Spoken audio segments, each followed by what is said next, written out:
To facilitate work during pandemic, there was a lot of stress on getting AI to become efficient. This unfortunately has also given rise to everyone reaching out to everyone on open networks. Over reliance on technology has taken away the human touch. Candidate is a mere data point. The only way today you can actually land an opportunity is by networking. What we learned is not applicable in today's world. Bro, if you're writing such a good CV, please do it for yourself, because honestly, however well written or not well written, nobody can tell your story better than yourself. Nvidia is a company which is sitting on top of all of this. What will replace humans who don't use AI with the humans who use AI?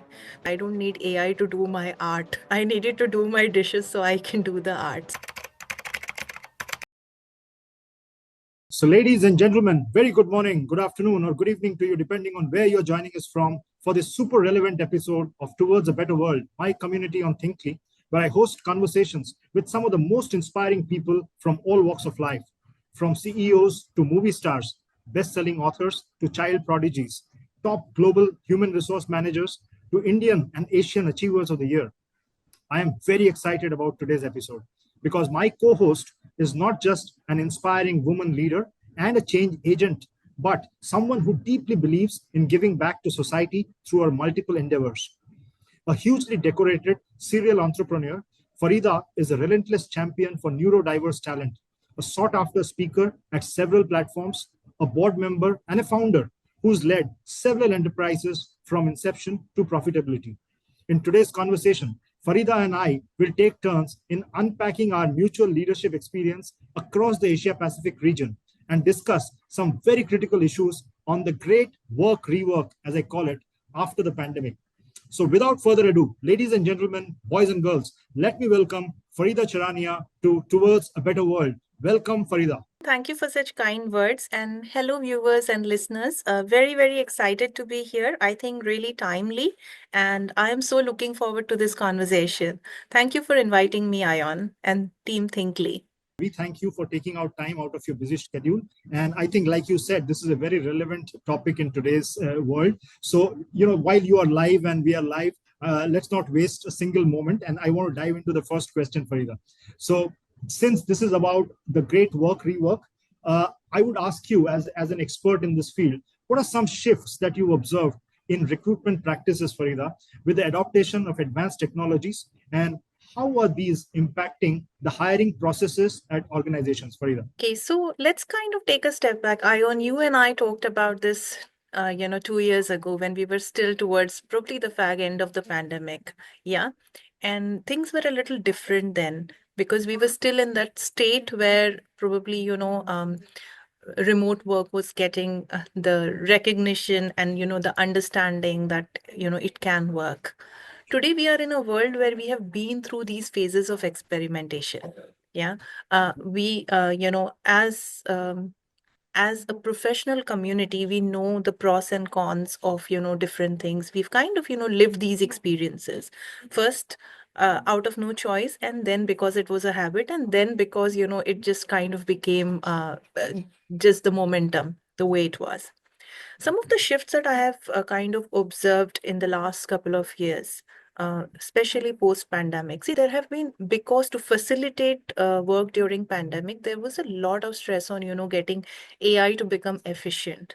And AI somehow became the co-pilot of our day-to-day work. And then we had advent of Gen AI.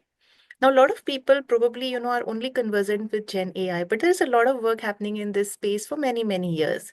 There are different aspects, predictive analytics, which actually tells you how something will shape up when you have the data and things like that. But that is not very commonly known with a lot of people. With advent of Gen AI and a number of tools using that to make things more efficient have evolved. This unfortunately has also given rise to everyone reaching out to everyone on open networks. You see, the same jobs are advertised on all the possible, say places, okay, all the possible platforms, because you have tools which are job distribution tools. So you post it on your ATS, it will take it everywhere. It's the same pool of candidates who are applying to all of these jobs. So sometimes a candidate has applied to the same job through, more than one workplace. Okay. So that's the part about it getting overcrowded. Now there is the part about, actually assessing people who are coming through these platforms. I kind of see that the shift has happened towards over reliance on systems. It's also given rise to this whole piece of, I would call it, say, rise to lazy recruiters, if I may sound rude, but I do think it's over reliance on automation. Um, it's very difficult for recruiters to start understanding non-linear CVs. You start with contextual matches, but you know what? People don't understand that contextual matches can be successful to an extent. They can't give you everything. So I have seen this shift where, there is over reliance on technology, and a lot of these CVs don't even get a view that they deserve. They don't get viewed at all. They may be in the inbox, or they may be sitting on the ATS forever, and these are candidates who are actually quite relevant. So I think this is one of the major shifts which has its good but not very good parts as well, because over reliance on technology has taken away the human touch, where candidate is a mere data point, because they have come through different aspects. The only way today you can actually land an opportunity is by networking, honestly, because there is just too much crowd if you look at job applications. So I think that is one major shift that I have seen. Another shift that I have seen is that companies are more open to remote work now, because they've also realized in talent short markets, which are like really small countries, not because of anything else. For instance, Singapore, we are a small country and we don't have enough people for the jobs which are open. So you have to rely on bringing talent from outside, but that's very complicated. So what's the next best thing? Rely on remote talent. So in the past, the manager used to be the driver of performance. Today, the manager is a curator of results. So it doesn't matter. These tasks can get done from anywhere. And that openness is actually now coming through with a lot of large companies as well, which earlier shied away from these models. But I think hybrid way of working is also becoming very prominent compared to 5 6 years ago. I'm not talking many years back, just about 6 years ago. It was not something which was very readily accepted. Yeah. So that's another shift that I see. And also, I do feel that companies want to move towards skill based hiring, but it's difficult because the intention is there. So the top layer and the lowest layer probably think alike, but the middle layer which facilitates it is very away from these concepts. So I think it will work. It will get better. But today it's in a state where, you talk about skill-based hiring, but I'm still looking for somebody who's done exactly the same job for last 10 years. Very, very, very useful information, Farida. And I also hear these days that people have, unless people actually look at the keywords in a JD, and then they are matched with the help of AI. And so then what you said, the real candidates might not even get a shot at it, because their CV is probably not curated to the JD keywords. Very, very useful. Thanks, Farida. Great answer. As someone on the other side of the table, and who is an observer of human behavior at the workplace, Farida, I mean, what according to you will be some of the key principles of hiring that companies fail to apply today? It can't be a generic answer to everything, but I will go with some trends that I have observed. Okay.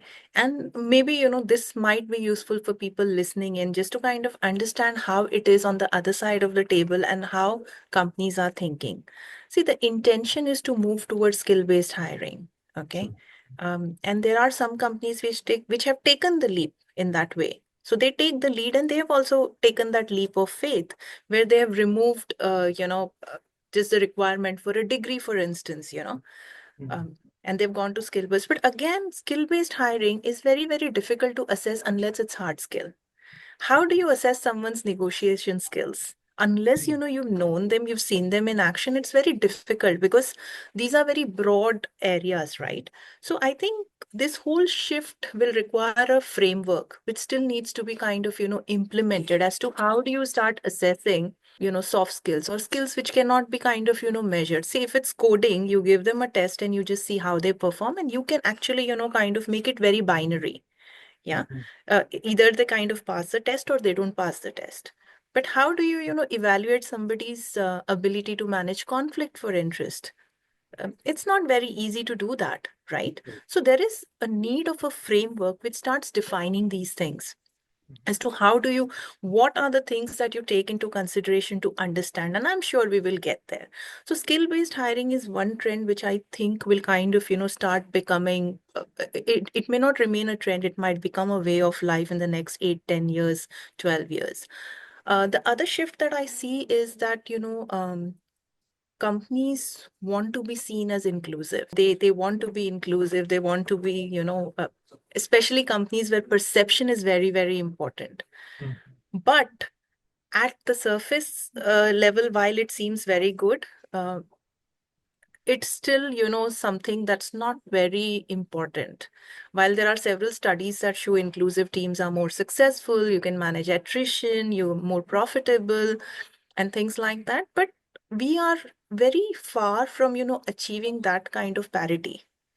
So but again, that's a trend that I see increasingly.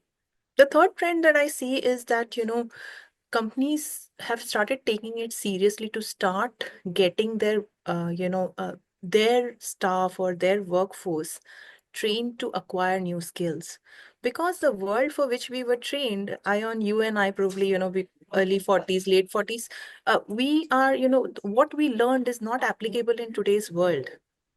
It's very different. I mean, the thing is that the economics that I studied in my college, it's not even relevant anymore. Sure. So I think I wrote my thesis for nothing because it's 20 over years now. But the thing is that companies are starting to upskill their workers. Now, what does upskilling mean? Upskilling means acquiring new skills. Does it actually mean that you go and do a chat GPT course? No, it's actually acquiring hard skills in terms of how it will help to make their job better. This over reliance on say systems and tools is also something which companies are beginning to realize. This decade, especially, I do feel that the trend will be very much on understanding the past data and seeing how they can use that data to improve their flows and what they can change to make it better. Because without data, it's just an opinion, right? So I Yes. think, data is going to become very important from a company perspective. So as far as, skilling, upskilling, and, hiring for future goes, it's going to go in that way. They are going to use the data to see what has been successful and what they can actually change, and how they can implement things which have worked very well and continue to, better those. Very well said. I think upskilling and reskilling of employees, like you said, is very essential, because very important point you mentioned, that the skills of yesterday are no longer relevant. And even even what they teach in school these days, because even the teachers are they have also grown up in a world which is no longer relevant. So so the parents and teachers can't tell the, students what to learn for the future and what skills will be needed, because even 3 years back we had no clue that where generative AI is going to take us in 2024-25. So, and the other point you mentioned was very interesting on inclusion, because I also feel that noble as it has become a checkbox kind of thing, and which people sometimes follow blindly, but they don't actually look for the right candidate for a role, but they try to fill up a box. And that's where probably, and I'll probably talk about this later, where the efficiency of organizations plummet because they are just checking boxes. So very, very, very well put, Farida. So thanks. So I'm curious that uh, you are someone from who has been doing this for a substantial amount of time now, and my question would be, how do you think that organizations can strike the right balance between leveraging technology and yet maintaining a human-centered approach in recruitment? Kind of a takeoff from your last answer, Farida. This space is evolving and there is no right answer. There is no one answer which applies to everyone. But I think general, observation has led me to some logical thinking, which, and this is, of course, my opinion. And I also feel that, if it is implemented correctly, it will be very, very good, not just for people who are working today, but for generations who are going to get into the workforce as well. I think companies need to recognize that they should not be using technology as a replacement for, human interaction, human intervention. They probably, should be using technology to make the processes efficient.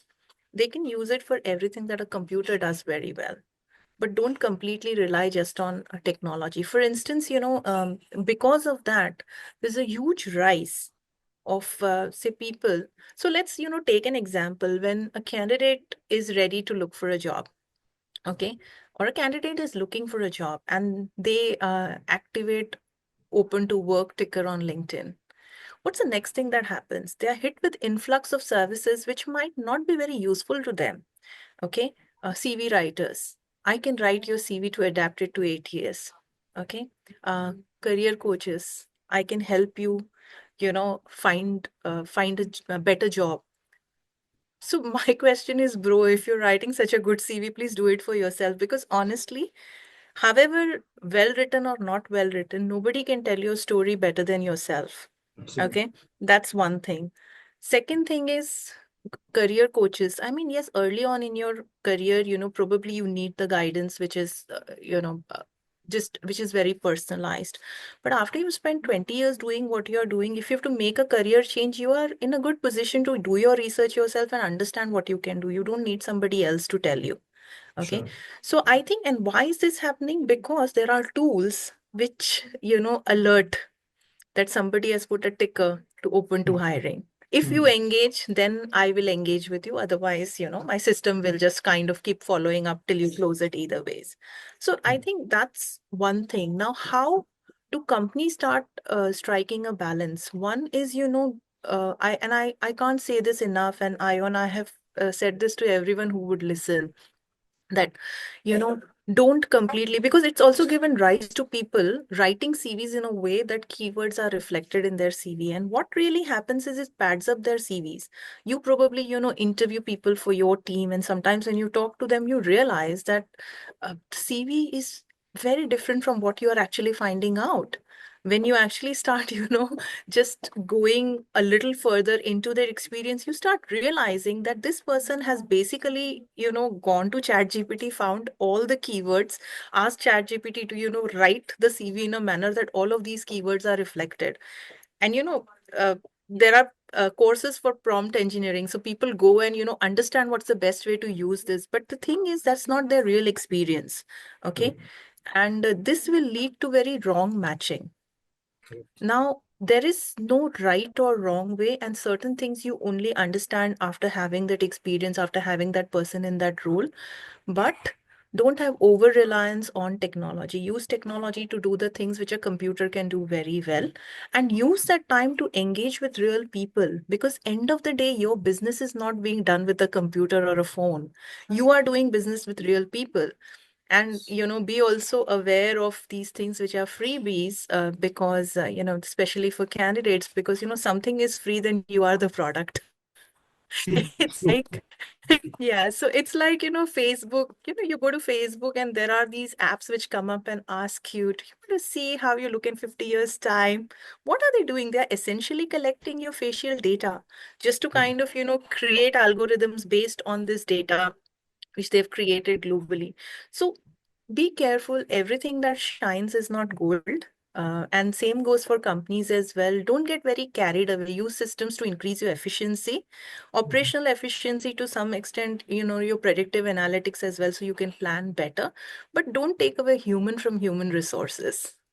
And your answer kind of ties up. I recently had one of my episodes with an expert on AI. He is the Asia Pacific head for cloud engineering for Oracle. So I asked Umang the same question, and I played the cynic in the podcast, and I was asking questions like the dumbest questions possible, and he was explaining very patiently. Then he told me that when I asked that question whether AI is going to take away our jobs, he said no, because he mentioned an example of Jensen of NVIDIA. He said that Jensen said that AI can do 15% of the jobs that humans can do, but that 15% it can do 1,000 times better. So don't expect AI to do 100% of your job at, at 100% better efficiency. That's not possible. So what you said, and this is really scary, what you said, that people actually go to chat gpt, insert the keywords and generate a CV which is matching the JD. uh, it's just horse sense of the recruiter that will be needed to kind of extract the real person out of that CV. It's really scary. Wow. In fact, I watched the same podcast, which is, the NVIDIA CEO has, and, the one that you're referring to, and some of those things. And see, NVIDIA is a company which is sitting on top of all of this. What I feel, what will replace, humans who don't use AI with the humans who use AI, because you can do your job a lot better. It's it's a joke in which I keep reading as well, and it keeps coming in memes as well, that I don't need AI to do my art. I needed to do my dishes so I can do the art. So I think we are at that, that kind of a cusp where we are now really thinking, where do you need AI to automate things for you? See, there is no second guessing that. It's become a very, in fact, this revolution has been faster even than the internet. The technology starts making impact when it's available to everyone, and today you have it available to everyone. You have free freemium versions, and then you have paid versions, so you can, pick and choose what you want. Yeah. But the scary part is, how ethical will it be in a few years' time if there are no frameworks, if there are no, controls in place? What will become of this whole, today your data is, because data is everything. And, most companies, when you ask them what is the most valuable asset you have, they say it's data. There are people who feel very happy that they have Facebook, and, they can let 500 people know what they had for breakfast today. And, you don't have to call up 500 people and tell them what you had for breakfast. But the point is, when you are going on a holiday, your home is locked. There are people who get to know that as well. And you are exposed. This is a very crude example, but you are exposed in a lot of ways. So there has to be some, ethical infrastructure and ethical framework which kind of defines how AI can be used and how it cannot be used. Yeah. So I always kind of get a little scared. I am very active on Facebook, but I don't actually post my personal stuff because I just get very scared. And I've actually seen this happening somewhere where, the house was completely kind of ransacked when we lived in London. It's a neighbor's house because they just posted pictures of being on holiday somewhere in Rome and something. And oh, you are basically you are just telling them it's safe, come to my Yeah. house and do what you want. Yeah, very, very, very pertinent. And I think, and Yuval Noah Harari, and he's been advocating that this regulation thing for AI very loud. He's one of the few who's been, shouting from the rooftops that we need regulations around AI. And because the difference between AI, say, existentially, 20th century, our biggest existential threat for mankind was probably the nukes. But a nuke could not go off by itself. It needed human intervention, but an AI doesn't need human intervention to develop better AI. So AI can go on improving itself, and it is interacting with humans, and AI is actually lying to humans now on its own without pre instructions. I read So that. Yeah. this is so scary, So yeah, it's really scary. So yeah, great perspectives. Thanks, Farida. Thank you very much. I do have some questions for you, Ion, because you are sitting on the other side of the table. I look at companies from outside. Now you are an insider. So what are the shifts that you have observed internally in the recruitment practices? Recruitment practices, I have seen that hiring processes in large organizations have gone, there is a defect in terms of hiring processes in large organizations, and that's what leads to a talent crunch in most large organizations. Okay, so you cannot have the same answer for everyone, but there are some common denominators. For example, the first is, which I call the alibi driven hiring. Alibi driven hiring is, just to give you an example, is you give, say, Sally the marketing campaign because she makes a diversity tick. You make Johnny the head of sales because Johnny is co-located as you, and you meet him every day at the coffee machine, so you make him head of sales, although Johnny may not have sold anything in his whole life. You make Giulio the head of M&A because probably Giulio is Italian, and your boss in Milan will be very, very happy that you recruited Julia. So basically, every hiring decision has an alibi, and you make a hiring decision in large organizations because they are safe, not because they are right. So that's number one. Number two is alma mater. So the college do you go to? So this is the thing which many HRMs in large organizations are very hung up on, that which college did you go to? But if you think about it, and we just touched upon it in one of the answers that you were giving, Farida. So the name of the college you went to is just a line on your CV after 10 years of working, right? And beyond that, what counts is the experience you had, the network you built, the credit you've earned, and the results that delivered. And I think that is more relevant. And then, of course, there is another thing when you negotiate a job in an organization, they will ask you about your last drawn salary. And how is it relevant? Because the last drawn salary is for a different job description, and this is a different job description. So this is so yesterday, but people don't get out of it. Then, of course, there is a personality cult at large organizations. We encourage youngsters to be ready with an elevator pitch, as we call it. So basically a precise 30-40 summary of yourself, which you can pitch to a senior management person if you happen to bump into them in an elevator. And I think this is probably the greatest disaster that has happened in the corporate world after probably PowerPoint, because these same elevator kids, as I call it, these elevator kids, they get hired in elevators by idiots. And then these kids short circuit their way up the ladder, and they are given critical P&Ls to lead, and they run entire organizations down to the ground because they have no real life experience. So elevator superstars is another big problem with hiring in large organizations. Success mapping is another thing. Big companies are suckers for successes written on a CV. But if you think about it, success of a candidate in a large organization is often an intersection of several favorable factors for the candidate. It could be a good year for the company. It could be a bad year for competition. It could be a new product line or a regulation that drove your sales up that year. It could be a very driven boss who took you and the team along with them. So, and we attribute all the credit for these successes to one candidate. And we think that because he or she has been successful in the past assignment, they will repeat it in the next assignment, which may or may not happen. And on the other hand, we completely miss out mapping failure, because we think in large organizations that failure is a bad word, so you should not touch it. And we shun people with gaps on their CVs who have not been very successful in the last assignment or the last couple of years, and we don't touch them. But if you think about it, failure is a bigger indicator of a person's potential than success, especially a person's response to failure.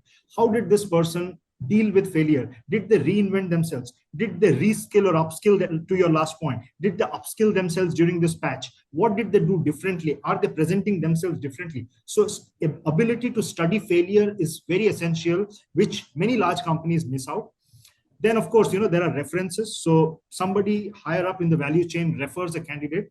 And we think that because this person has a heavy business card and he or she has referred, so the candidate must be good, which may or may not be right, because who qualifies the referees? I mean, have they really worked with a candidate through ups and downs cycles of their career, or do they just know them anecdotically, or are they maybe good friends with that person sometime in the past and they are just referring them? And we just hire people based on references from somebody senior, which is probably not the right thing to do. And lastly, I'll use an analogy which David Brooks, you might have read him, he is a famous New York Times columnist. He uses this analogy, which he calls Adam 1 and Adam 2. So each of us has a duality within us as humans. So Adam 1 is basically the resume values, which we write on a resume. So if I ask Farida to write a resume, whatever you write on your resume will be your Adam 1. And most hiring decisions in large companies happen on the basis of the Adam 1 description. And while Adam 2 is basically the deeper principles and values that a person embodies. And most hiring managers and HRMs don't explore Adam 2.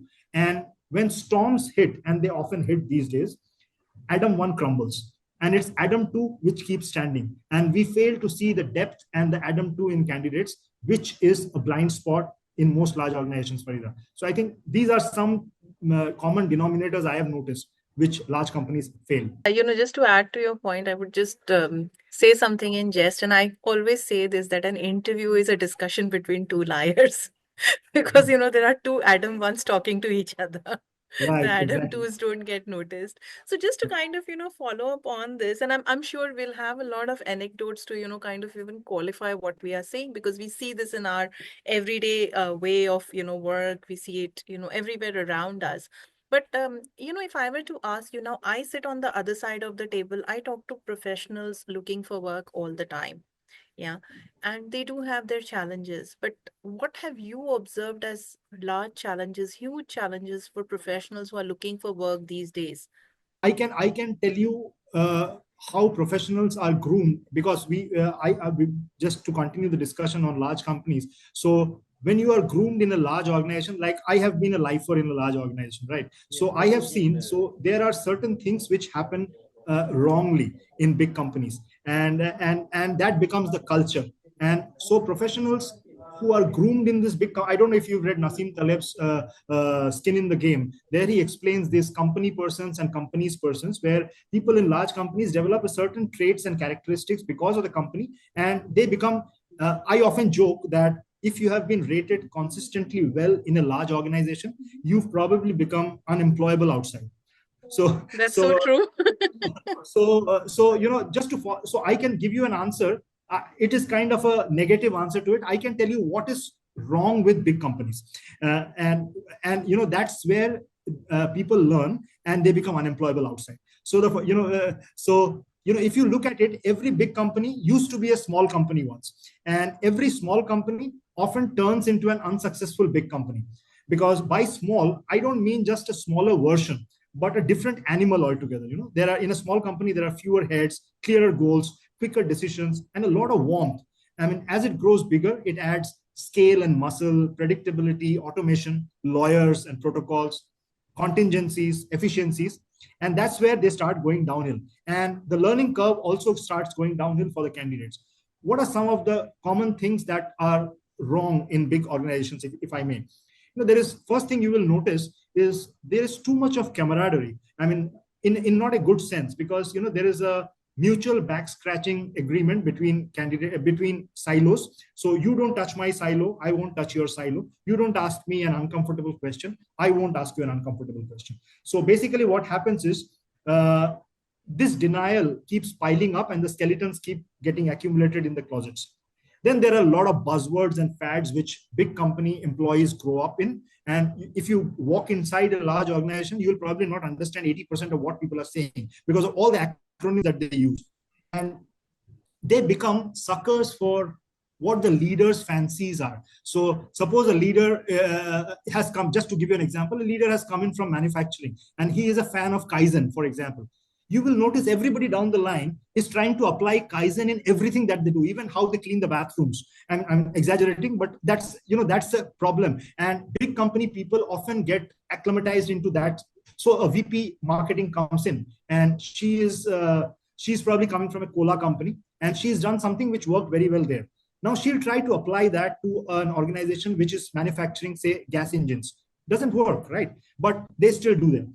Then there are hiding places in big companies, like you mentioned, Farida, earlier in one of your answers. So these are all noble sounding, nice terms like EHS, D&I, compliance, and all those things. These are all nice things to have, but they can also become hiding places for laggards. And there are Yes. people who spend years and years of their careers hiding behind these slogans. So that's another big, red flag. Then there are no monster bosses these days in big companies. So I know monster bosses suck. I don't mean monster in that conventional sense, but I mean driven and aggressive men and women who have big ambitions themselves and who take an entire team from point A to point B just by sheer drive.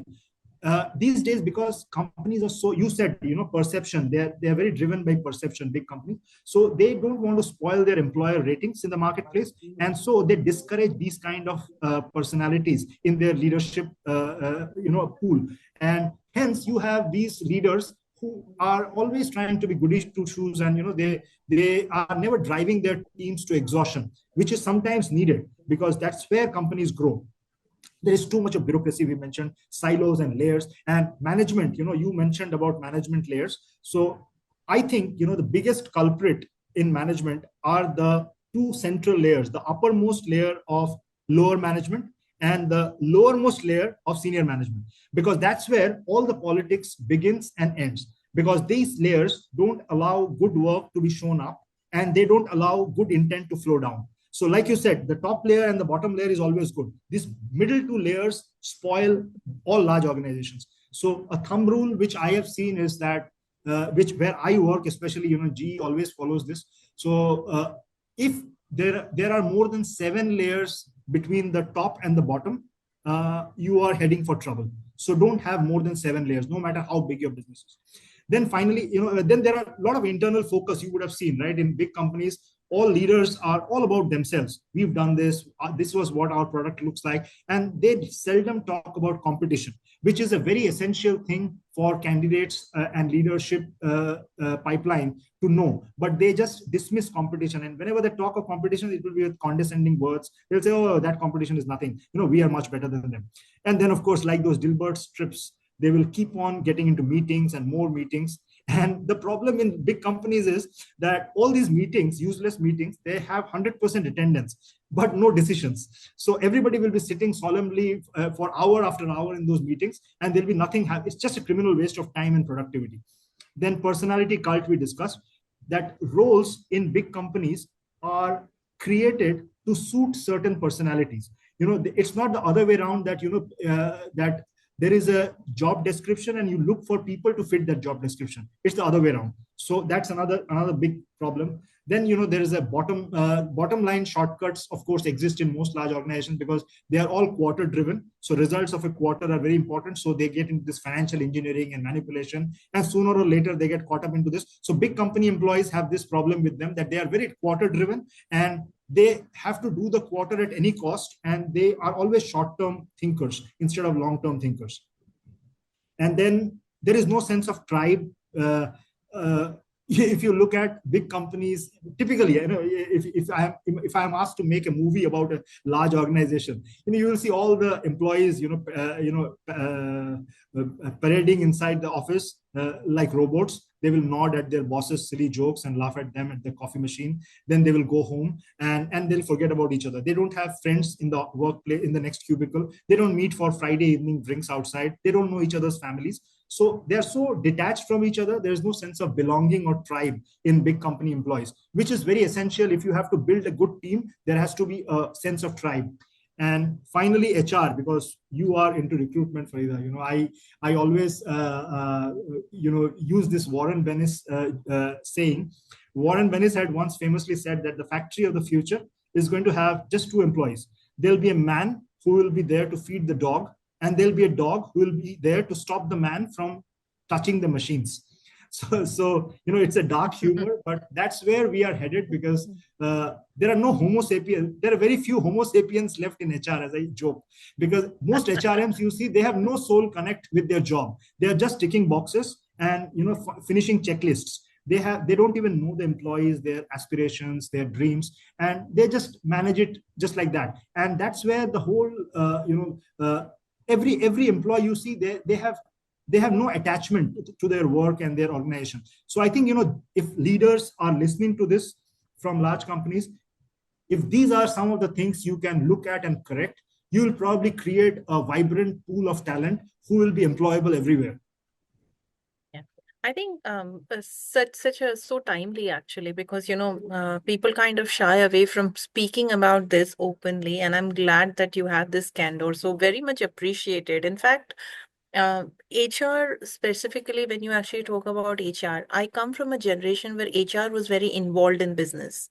Sure. So, probably like 20 years back when I started my career, HR could drive things in an organization. But I think slowly their engagement has become much more transactional. with, I mean, of course there are still good HR leaders who, kind of are part of the whole organizations, what the organization is going to do next and how it's doing it today. But mostly the newer HR, so I'm a millennial, so when I meet somebody from Gen Z who's in HR, I get very scared because they are very transactional. And in their language, everyone is delulu about what they are doing. That means they are all delusional. They think they are driving things, but they are operationally doing a lot of work which is required, and they are very transactional in the way that they actually kind of look at their work as well. Because I think and this is a drivable behavior which has been driven for years and years, and now it's kind of become part of their fabric, where they think that they are a support function, Hmm. so they don't need to be that involved. They are not adding to the top line, they are a cost center. So they may as well just do their job and go home. So I do think, and this is dangerous because, and the way things are evolving today, because over reliance on technology, extremely transactional nature of engagement, this is all dangerous because we are not, we are basically creating a pool of unemployable people in a few years. I Sure. think, probably you and I, even at 60, we can find something because we grew up with that resilience and adaptability. And we have seen, things go from paper to digital, and we can adapt very quickly. I worry that, the talent pool which is evolving today, they are not very adaptable because they grew up with all the luxury. Digital is very easy for them. Um, they have not taken pains to find an internship. They have gone to discover their lives. Parents like us have enabled it. So I Mhm. think we are heading into a space which is actually quite dangerous, and the challenges which you mentioned with companies as well, it's not looking very good. I mean, and that's why this whole framework and the ability to be able to drive it in the right direction and ethically correct way is very, very important. And this actually leads me to my next question, Ayon. What do you think that organizations can do to balance the uh, technology part as well as keeping human in the human connection? Because as an insider, you have observations, and you probably have your own logical way to look at it. And what do you think can change so it could become a better engagement? So technology is a necessary evil, like you said. You cannot escape technology. So I think, and most organizations are trying to adapt to changing parts of technology. And I think what is not and they should do it, and they should adapt it not blindly, because I have seen the digitalization experience also. When it happened, everybody wanted to jump on the bandwagon of getting digital, but it was not, the applicability of it was not looked into very seriously. So I think that is one aspect to it. The second, very what they should do, and companies and as well as people, what they people need to think is that technology can only help or obstruct you till a particular space. Beyond that, the human element will never go out of fashion. And what happens is, like you said, over reliance on technology is what it is making us is, it is making us lose our survival skills. Because what organizations need to probably encourage people is to have their human survival skills intact. Because what happens is, when technology changes and you become unemployable because you are doing something else which is completely reliable on technology only, so what do you do after that? So, and that's why you see there are people get into these plateaus and slumps in the middle of their careers, right? So I think it's more than the companies doing something about it, because companies will follow technology and they have to kind of balance it with their human approach as much as they can. But as individuals and as employees, we need to keep our survival skills intact.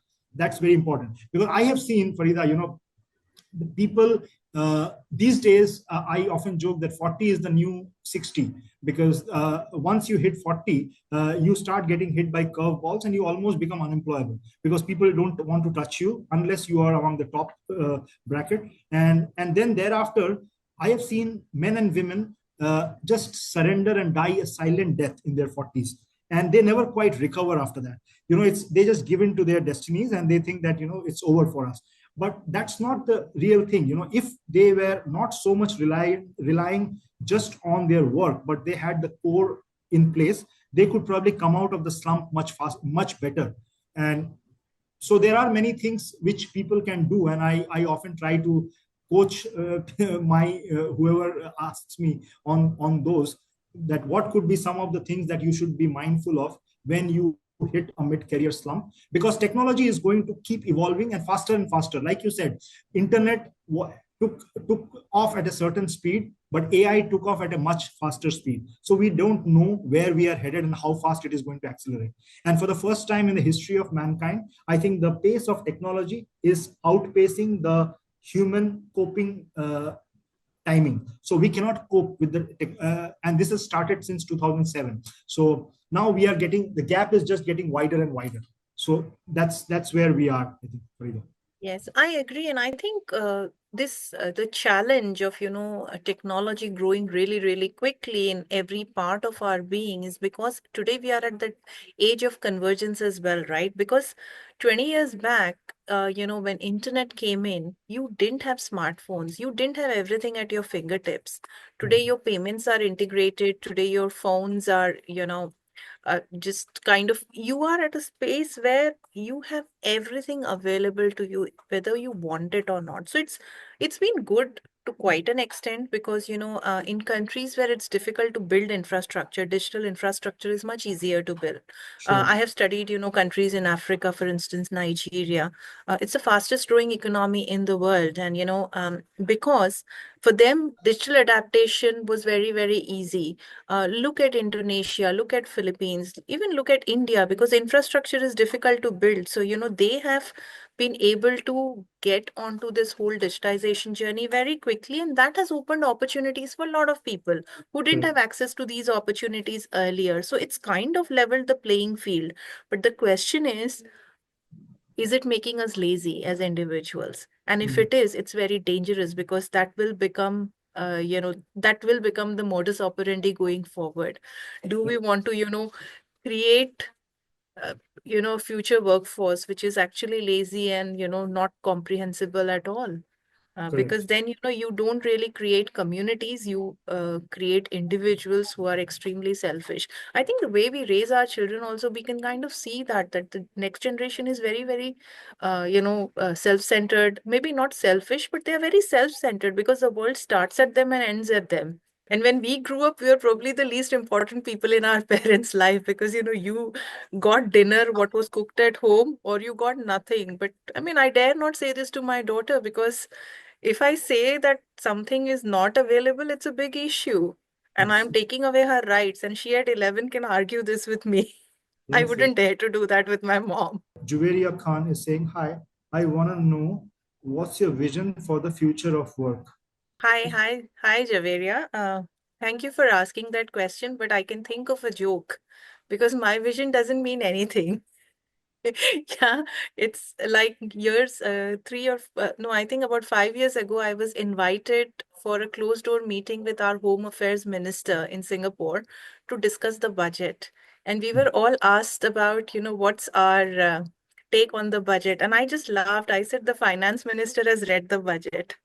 The PM has blessed the budget. The whole parliament has agreed to it. Now, my opinion is not going to make a difference. So I think it's exactly the same response I would have. But I think the future of work is going to be fluid. It is going to be, you are going to be compensated for results, not for just doing a task. I think today we are still so we have evolved from the space where we were, kind of just doing things because it's a process. We have come out from the process driven mentality where we have now distributed tasks and people are supposed to complete those tasks. But future of work is going to be very, very outcome driven, very results driven. So people will be paid for performance, people will be paid for results, not just for running on a treadmill and getting nowhere. Not for attendance, it will be for results. Yes, not for class participation. So Alia is asking you, what was the dream career during your college days? Was becoming an entrepreneur and investor always part of the plan? Okay. So, well, thank you for asking that question. And it's actually going to sound very funny, but my aspiration was to take a bag and go to office. That's all I ever dreamt of. And somewhere, and I became a banker by chance. I became an entrepreneur by chance, but I'm always carrying a bag and I'm always going to office. So you fulfilled your dream of going to office every day. Yes. I used to see my mom and I wanted to be like her. So I wanted to carry a bag and go to office every day, which I'm doing. So, Aniket, I think this is for me. Hello, how do you stay motivated during challenging times, especially while leading a company? So, Aniket, I, there are too many things. There are quite a lot of things that we do on a day-to-day basis, and I am probably from a different generation than you. I'm from a senior generation, older generation. So, what we try to do, and I try to do it always. First is, always be battle ready physically, because when we are in lull periods, they drain us, and we are caught up, and we neglect our health, lure of a smoke, an odd hour snack, the lack of exercise. They all catch up, because as you grow older, your health and fitness is going to be the most important differentiator between you and the others. You should rearrange your mind, because our neural pathways get solidified when we keep doing the same things in a comfort zone. So you should always challenge yourself, break old patterns, read new authors, even drive through new routes to work. Challenge yourself every time you feel that you have got into a comfort zone, because your agility is going to be your biggest ability in the future. So you have to be very agile. Reimagine your days. Force yourself into new habits every now and then. Don't get stuck in limbo. Very importantly, act as if, because whenever we are, whether we know it or not, when we are going through a status quo or a plateau in life, they don't just drain us physically, but they also drain us emotionally. So our shoulders start to sag, the spark goes out of our eyes, and whether or not we notice it, but others are always noticing it. So because we live in a constant sizing up world, so make sure that you are always chin up, and you're acting as if. Rewrite your dreams every now and then, because our dreams also have an expiry date, and sometimes your silly sentimental dreams of your youth probably need to be retired, and you need to have new dreams. So write them down. Cheer for others, very important, because we are often caught up in our own stories, and we fail cheering for others. And pick someone up, because I always feel karma is a very non-linear prankster. It comes back from a different door.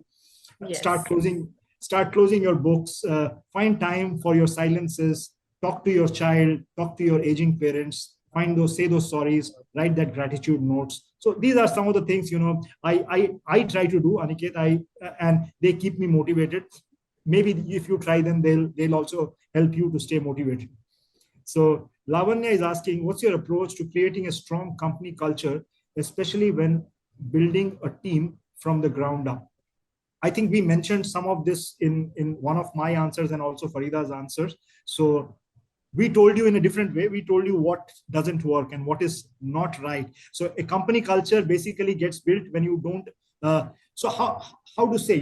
Culture is the amorphous thing, right? It is unlike strategy. Strategy is about numbers and goalposts. Culture is more amorphous. You can't see it, but it is what drives strategy, because strategy can be revised as you go along, but culture is like cast in stone. So you have to create a culture of authenticity. You have to create a culture of meritocracy. You have to create a culture of fairness. And I think these all add up, and it all starts by showing up and leading by example, I think. So that's my take on it, Lavanya. Yeah. I think if Farida wants to add to it. Over and above what you said, I mean, of course, what you said are very important things, but I also feel that in today's day and time, it's very, very important to create a safe space for people who work with you, especially people who you are responsible for, because safe space is something that will encourage people to come forward, uh, talk about the good, talk about the not very good, and come up with ideas. Because if it's not a safe space and people feel judged, it might start becoming a very individualistic culture, and that's not what we want, and that's what I always constantly worry about.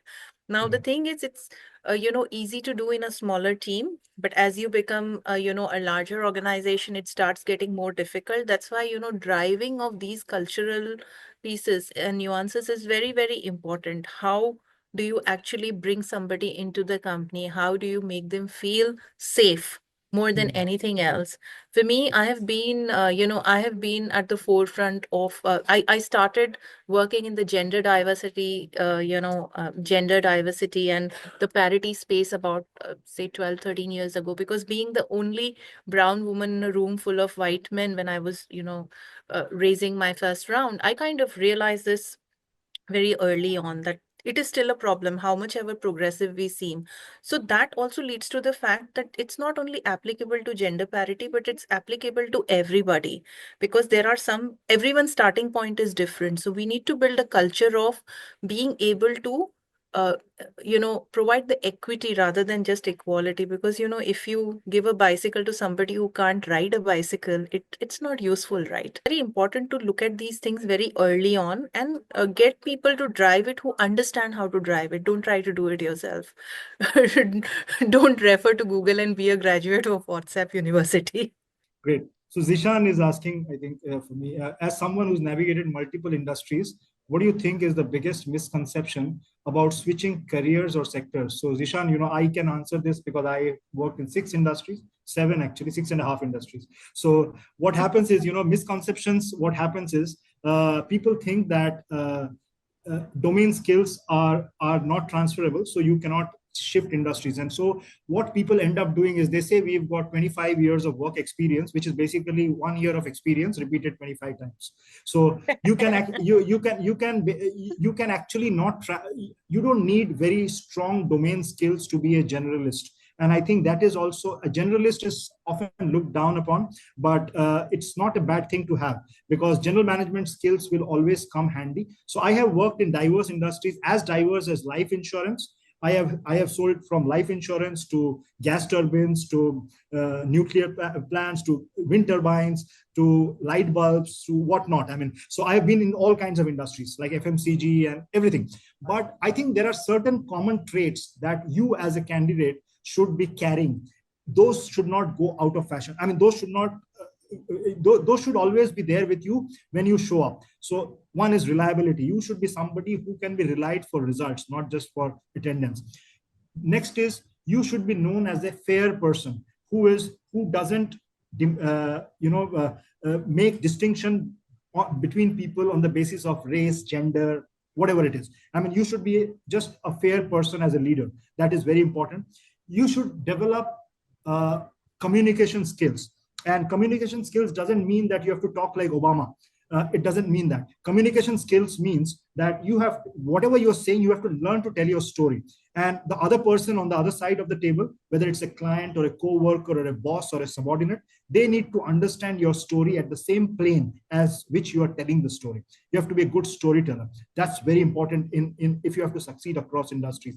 And lastly, you have to have, like I said, Adam, too, you have to have certain principles and values for which you stand for. Because I feel that weak leaders, they fall for everything and they stand for nothing. So you have to actually stand for something, and there is something you should say no to at times. And whether it is a career breaking decision also, but still people should know that this person is not going to compromise. So these are some of the things you can carry, and you can switch any industries, Isham. Everything it's all about people. So no matter how far technology goes, eventually business is about people. Siddhi is asking, in your experience, how can companies truly create an inclusive environment for everyone, not just in hiring, but in day-to-day operations? You are a champion of inclusion and diversity and neurodiversity. Go ahead. Yeah. So thank you for asking that question. I think the first thing is, again, going back, creating a safe space for everyone to come forward and, be heard. So that is the first step. Everything else starts falling in place. Diversity, inclusion, equity, belonging, they actually, kind of come in a package. There is no one without the other. Diversity is, when you invite everyone to a dinner party. Inclusion is when everyone enjoys that dinner. Okay. Uh, Equity is one person who didn't enjoy the dinner can talk about it. And belonging is when the organizer understands that it could have been different for this person. So it's about, the whole culture. See, with large organizations, it's very complex, because, there is legacy, there is, new blood, There are different, so there are different age groups which work in that. So it is complex. That's why whenever I wear my consulting hat and I sit as a consultative partner to my clients who are probably, CEOs of large companies, my first take it, create a safe space. Don't, remove the culture of judging. Don't judge people. It's all right. Everyone's starting point is different, and you will only get to know if you are able to understand that it's important to respect the differences. It's fine. Not everybody can't be good at everything. You can't ask a fish to climb a tree and judge its competency, right? So I think that's the starting point. Well said, and I loved how you segregated the four types, definitions on about the food and the organizer. Thank you. So Anand is saying you built several companies. How do you decide when it's time to sell or scale down a business? I think you recently put out a post on this, if I am not mistaken. Yeah. Yes, so I'm actually very vocal about it. See, sometimes, okay, I'll take a step back and I will go into a little more detail about this, okay? The thing is that a lot of founders, you talk about startups, a lot of founders are in love with the product they have created, but they should be in love with the problem they are solving because product is transient. You will have to adapt to the market. You will have to change what you have built. If you don't find takers and if it's not something which is, has a repeat use case, the product will need to change. So I think fail fast is the philosophy that I have applied. To be very honest, so I didn't introduce myself the way I would like to introduce myself. So let me just say this, and it will kind of, put a little more meat on what I'm saying. So I'm an economist by education, a banker by profession, and today perhaps an entrepreneur by passion. Okay, I've had two successful exits and one very, very sad failure. That was my first impact venture and I had to close it down. But sometimes some things they break your heart, but they clear your vision. So scaling up and scaling down are going to be they're not going to be same for everyone. But scaling up is when you know that today you can sustain your business without external help. Is when you can actually and you have enough emotional, financial, and physical, capability to scale it. You are getting repeat use cases, you've got certain parts right, and you know you can replicate this success. Scaling down is when you start realizing that something is not going the way it should quite be. And it might be time to kind of take a look at everything, see which are the parts that you don't need. Because business, sometimes you have to be very clinical in application of these principles and you will have to take very hard decisions, and it's not easy because as a founder it's a lonely place, and nobody tells you when you are going wrong unless you've had like co-founders, but sometimes co-founders also fall out. Okay, so it's like emperor is not wearing the clothes but nobody says you are naked because they either they don't want to, they don't have to, or they don't feel like they can. Yeah, there are different reasons. So I think it's taking a very clinical approach. There was a time when I actually sat down and I started looking at the phone bills of my team.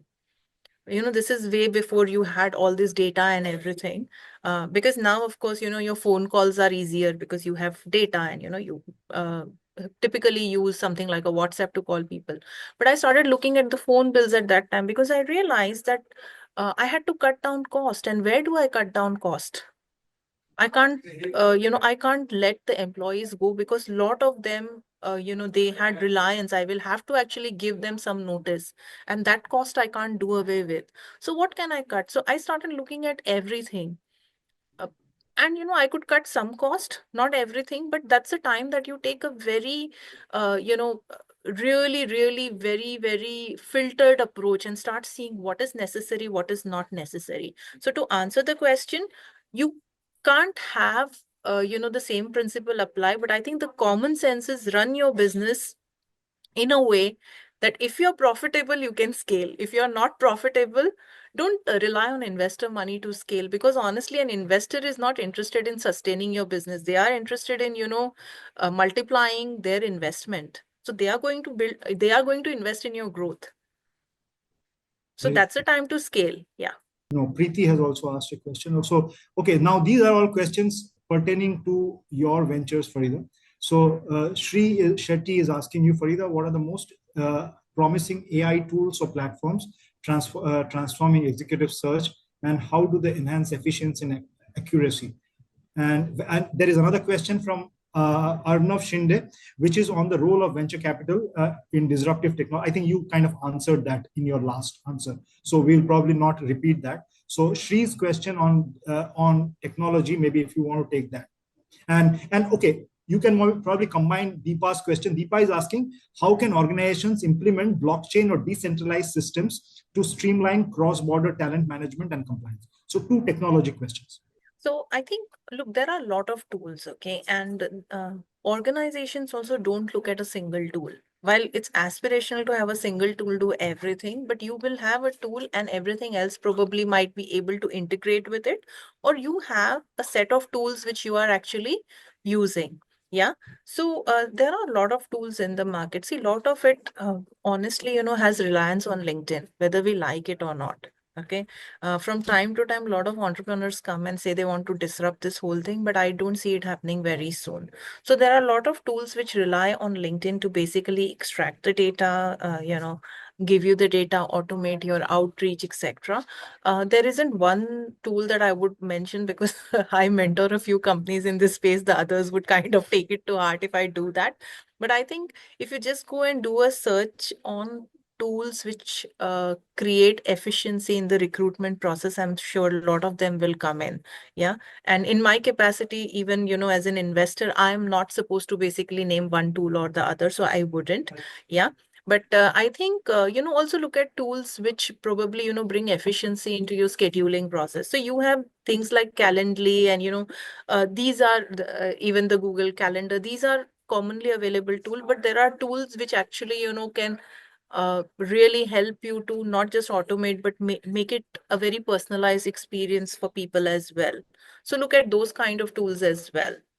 And then there are parsing tools which parse the CVs and do exactly what I hate, do keyword matching. So yeah, but there are tools which can do that shortlisting to an extent. Not efficient, it's not it's not recommended, but yeah, there are tools which do that.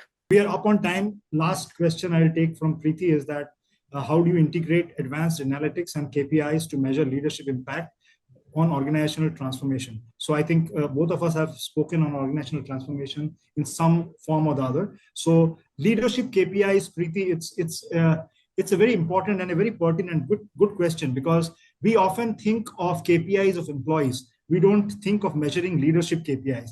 And at the very crux of it, how I see it is that leadership KPIs should be boiled down to a few simple matrices. So it should not be too many things. Too much of fluff always leads to dilution of organizational vision and results. So it should be, leadership KPIs should be what you are in business. So which stage of the business are you in? If you are an established company, your KPIs should be around profitability, new product line, how you are benchmarked against your competition, how much cash are you carrying with yourself, how much debt free are you as an organization. These are, when you are on the rise, what is your growth curve, how much are you rising with respect to your tier 1, tier 2, tier 3 competitors, how much you are able to retain people.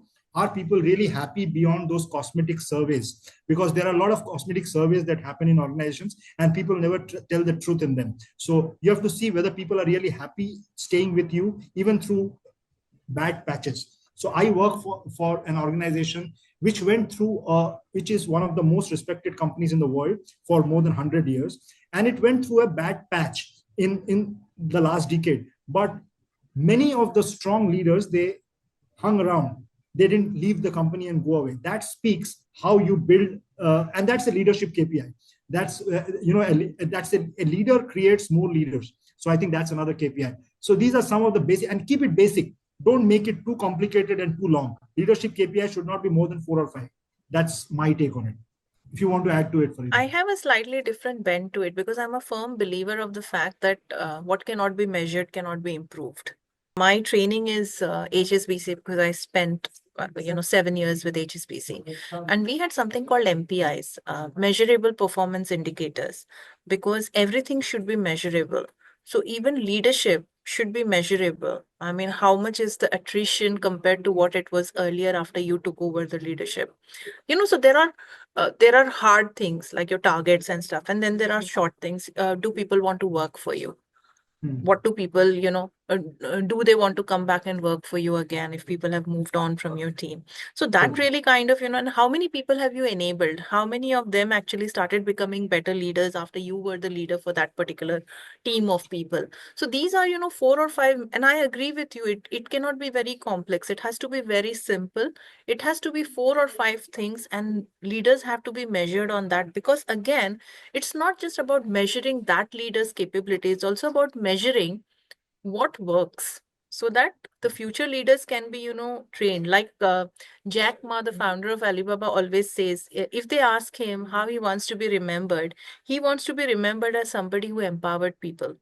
Correct. And, I mean, so it could be just one or two things, but not even four. But it's very important for every organization to have that MPI for measuring the leadership impact. And in one of the earlier episodes, I don't know if you had watched that, Preeti. I had my ex-boss, the ex-chairman of General Electric, John Flannery. So John made a very good point. What John said is that till a particular stage of your career, everything is about you, and beyond that, it is about the team. So how many leaders grew while you were their leader? That is the measure. That is the first KPI of a successful leader. I think with that, let us, I think on that note, maybe we have to conclude because we are kind of 12 minutes over time. But it was such an engaging conversation, Farida, as always with you. So, and we Thank just you. lost track of time. But thanks for wonderful insights and great answers, Farida. It was so nice catching up with you. Thank you for inviting me, and thank you to all our viewers and listeners who tuned in. Wish you a very nice day ahead and wish you all the best. Thank you for sharing your time with us. Thanks, viewers. Thank you. Thanks, Thinkly. Thank you. Bye bye.